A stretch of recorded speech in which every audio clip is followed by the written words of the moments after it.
Hello and welcome back. My name is Sandcrawler Ythmevge and this is Ythmevge Base Builder. We are at the top of our treehouse, and in this episode we're going to be building a cave spider spawner. I'm actually going to build it off camera, but I want to show you guys where I've chosen to build it and what I've done down there so far. So let's go ahead and get down there. We're going to take our handy dandy slime elevators. Hold space so you don't bounce all the way back up. And then we'll run over here to the elevator, which is my favorite.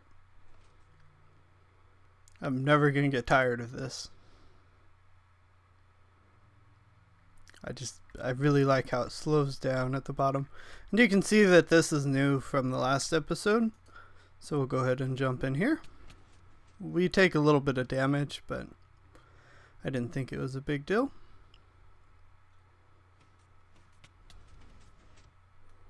For what it does, you know, because it starts lower and it goes up and it brings you over here and then you go up and it makes a big loop. So now we're at the site of my cave spider spawner over there. I was really trying to find a double spawner, but you know, as many of these cave spider spawners as there are around here, there's none of them close enough to each other. So that was a bummer. This red line here of granite marks 16 away from that. It's a circle, so it could actually be something more like that. But this is where we're going to kill them. So I'm going to now switch over to my single player world. My single player creative world, so that I can show you guys the design that I've chosen and worked on. So I will be right back. I told you guys I was going to build a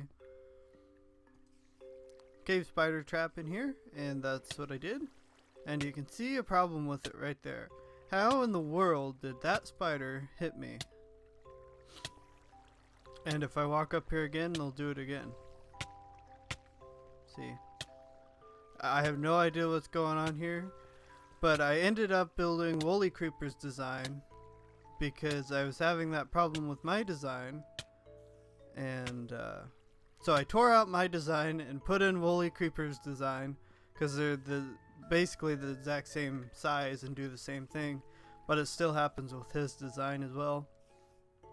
I have no idea how they can attack me because they shouldn't be able to attack up when they're in there. But if we hit the button, it's gonna suffocate them. And of course they don't. Okay, well, then you would normally throw a potion at them, but since there's not very many, you can just whack them. You collect the XP, and you can see that the drops will stay down there for the most part. Then you push the button and it's going to collect them by pushing them over onto the soul sand. And there's a hopper under that, and then it allows more to come in. And you can repeat the process. And just a little anvil enchanting station here. So let's go ahead and head back over to the treehouse.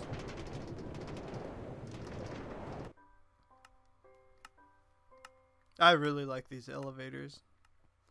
So you can hear the dispenser going, that's over here, sending up the string from this side and slime balls from the other side, it looks like.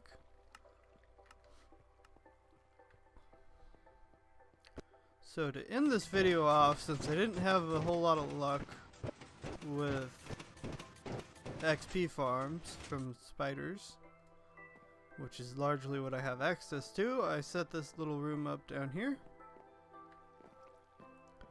And this is going to be a villager trading post. So what's happening here is, you can see this one's full of wheat, carrots, and potatoes.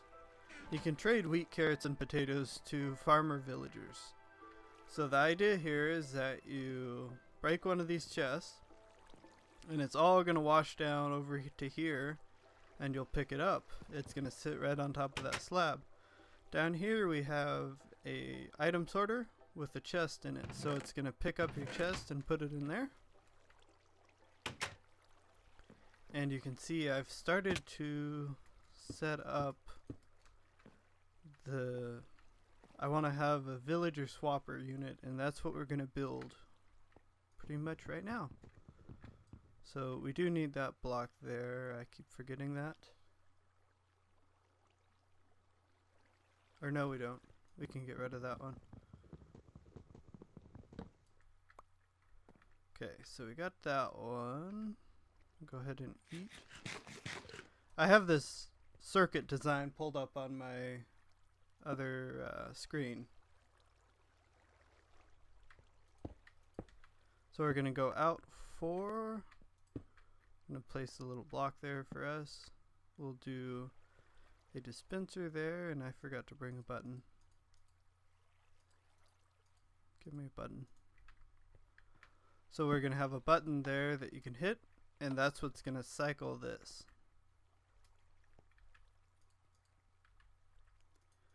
So let's run redstone along there.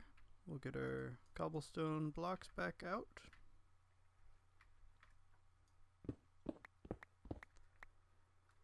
And what we need to do now is this sort of thing. So we don't need to block there, there, or there. And we're going to put torches on there. There and there. I just want my other torch back because I need it. Okay, so then we come back up here. We're going to put redstone there, which is going to shut that torch off. And we're going to come down here. Something like that. So if you can't tell what I'm doing here, all I'm doing is I'm making that signal go down, and just so I can get it down to here where I need it. So now we just need a dispenser, or a dispenser, Jesus. Okay, we need a redstone repeater there, we need a piston in this hole, and then we're putting a block on top of it. That's going to reduce the pulse length to 1. And I actually did it all wrong. We're going to move it forward 1. Still does the exact same thing. It reduces the pulse length from, what is it, 10 ticks? I don't know what a button is. Down to 1, so it's just a really short pulse. And then we're going to put another repeater there, which we're going to lengthen our pulse back up to 3. Then we have a torch tower here. So I think I forgot to mention it, but this design is one that I got from DocM77. He made a villager gambling machine. And I like the way that this villager swapper looks, so that's why I'm using this one, even though it's probably not a very high efficiency one. So then we're going to put a repeater there and another piece of dust up here. You can see that that corresponds with the doors. Now back down to the bottom. We just need 2 of those and a redstone repeater. And that should be all that we need. So to test it right now, we're just going to hit the button and the door should open and we'll hear the piston go up and down. Except not the one down there.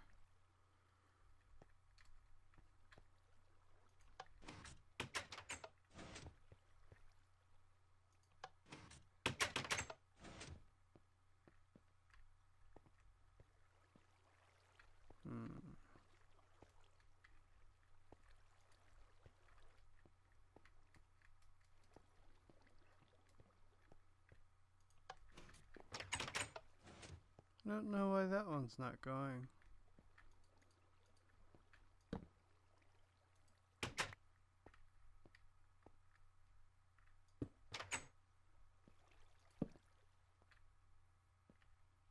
Oh, I saw what I did.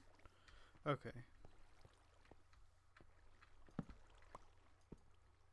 So what if I put you down here?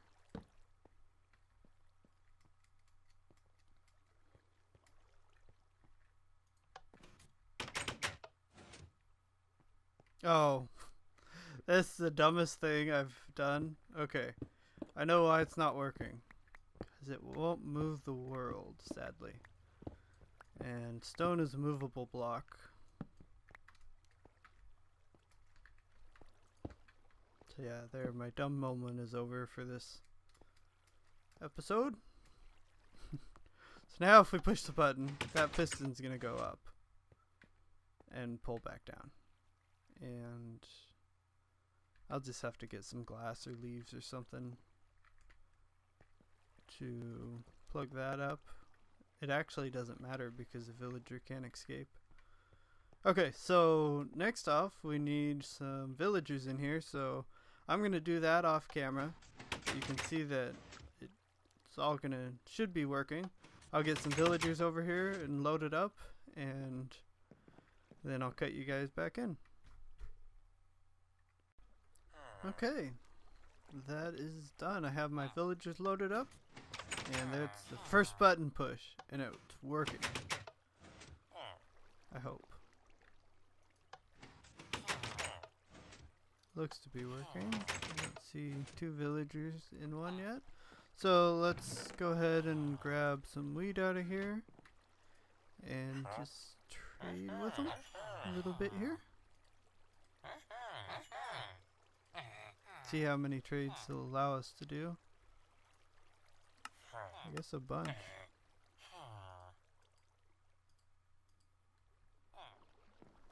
So yeah, he's updating again. So let's just go ahead and try this.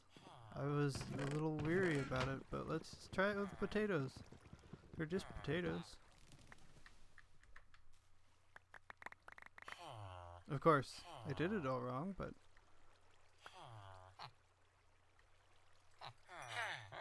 I was supposed to have my inventory full before I did this.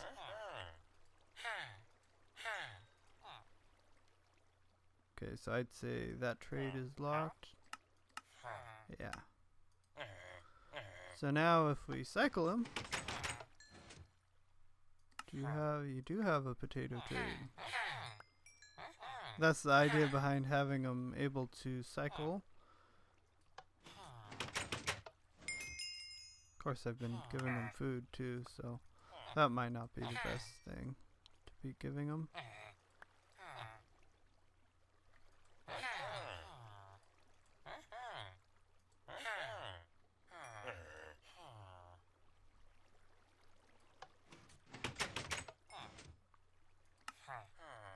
And see, they're refreshed by the time I make it back around to them.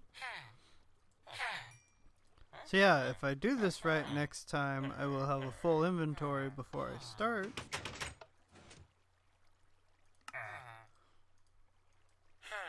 And then that way I'll only be able to hold, you know, a certain number of stacks of potatoes. Or I'll only be able to hold 1 or 2.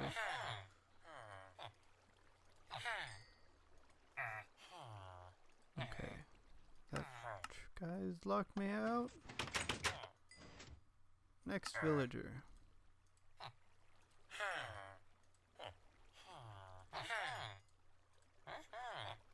Because yeah, I have plenty of potatoes because I have that villager farm up there that uses the villagers to farm the potatoes and carrots and wheat. So it doesn't bother me to make necessarily bad trades. See, they might all lock me out here pretty quick.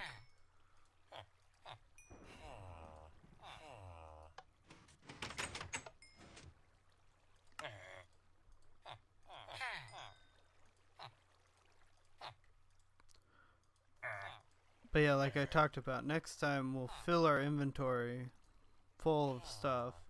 Probably emeralds, or have at least a few emeralds. So then we just have one stack to worry about.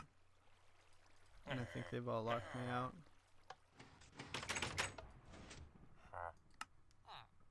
That guy will trade with me.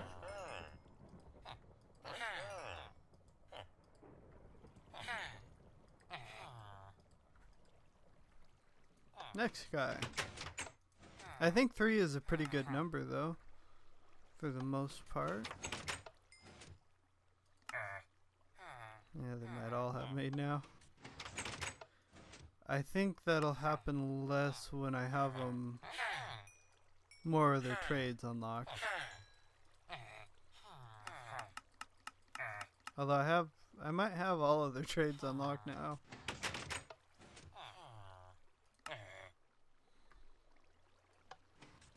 Okay, still a no. Are you still a no? Yeah. And this will be back to the one I just traded with. Okay, so we're gonna end the episode here. It's working pretty much as I expected. I thought I would be able to trade the whole chest of stuff, but that's not to be. Our chest would have got collected and went down there unless we picked it up, but it's not in our inventory. So I'm just gonna place that chest down and put these ones in.